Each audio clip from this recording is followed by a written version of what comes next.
एक दृष्टांत है और दृष्टांत में एक दृष्टि दी जाती है। इसकी प्रामाणिकता की जांच करने के स्थान पर इसमें से कोई ना कोई शिक्षा लेनी चाहिए। तो एक दृष्टांत है कि प्रहलाद जी जब भगवान के धाम जा रहे थे तो प्रहलाद जी, क्योंकि भक्तों का जो हृदय है, संतों का जो हृदय है, वो नवनीत के समान होता है, माखन के समान। और कैसा माखन? ताजे ताजे माखन के समान। माखन कितना कोमल है, ऐसा कोमल हृदय भक्तों का, संतों का होता है। तो प्रहलाद जी के मन में करुणा उत्पन्न हुई। प्रहलाद जी ने भगवान के ही पार्षद से विनय प्रार्थना की कि मेरे पर तो भगवान की कृपा हो गई, जो मैं भगवान के धाम जा रहा हूं, पर ये जो 84 लाख योनियों में बेचारे फंसे हुए जीव है, इनके ऊपर कब कृपा होगी? ये कब भगवान के पास चलेंगे? ये कब जन्म मरण के चक्कर से छूटेंगे? तो भगवान के पार्षद ने उस समय ये बात कही कि जन्म मरण के चक्कर से जो छूटना चाहे वो तो छूट सकता है, पर जो छूटना ही न चाहे वो कैसे छूटेगा?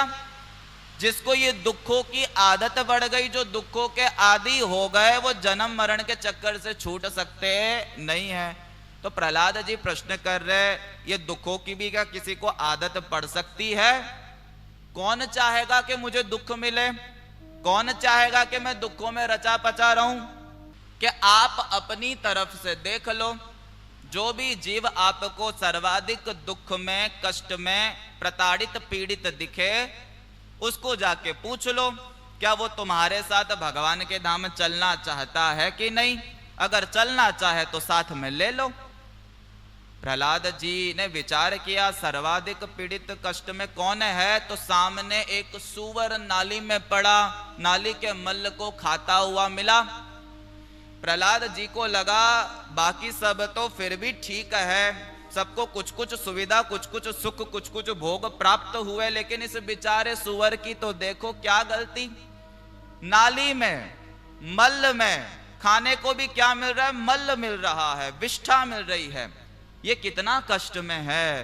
प्रहलाद जी उस सुअर के पास गए, भाषा आ गई, परिकरों ने कृपा करी थी, तो सुअर के साथ संवाद करने लगे। सुअर, चलोगे भगवान के धाम, जन्म मरण के चक्कर से छूट जाओगे, कष्ट से मुक्त हो जाओगे। तो सुअर ने प्रश्न किया, क्या भगवान के धाम में नाली होती है? नाली है तो नाली में मल होता है, विष्ठा होती है। प्रहलाद जी कह रहे, ये क्या बात हुई? भगवान के धाम में विष्ठा की कल्पना करना कितनी बड़ी मूर्खता है। अरे मल मूत्र तो यहां से तीसरे नंबर का लोक है, जो माया के ही अंतर्गत है। स्वर्ग लोक वहां पर भी नहीं है। स्वर्ग में जो देवी देवता होते हैं वो दिव्य देहधारी है, उनके भी शरीर से मल मूत्र का त्याग होता नहीं है। तो स्वर्ग में नहीं है तो भगवान के धाम में मल मूत्र की कल्पना करना कितनी बड़ी मूर्खता। सुअर कहता है, फिर मैं आपके साथ भगवान के धाम नहीं चलना चाहता, क्योंकि मुझे तो इसी नाली में सुख मिलता है। ये नाली कहीं पर मिल जाए तो मैं चलूं, वरना मैं कहीं चलूंगा नहीं। मैं अपने परिवार में प्रसन्न हूं, मैं इससे निकलना चाहता नहीं हूं। तो उस सुअर की ही तरह हम सबका भी जीवन है कि हम जन्म मरण के चक्कर में अनंत जन्मों से भटक रहे हैं, और भटकते भटकते हमें इन दुखों की आदत सी हो गई है। तभी तो हम इन दुखों से निकलने की सोचते तक नहीं। पर जब भी हमें संतों का संग प्राप्त हो, गुरुजनों की कृपा प्राप्त हो, वैष्णवों का सानिध्य प्राप्त हो, तब जाके आपके भीतर ये मुमुक्षुता आती है कि हम भी इस बंधन से निकले, कैसे हमको भी भगवान की प्राप्ति हो। इसीलिए सत्संग की आधी घड़ी, तप के बरस हजार, तोहू ना बराबरी संतन कियो विचार।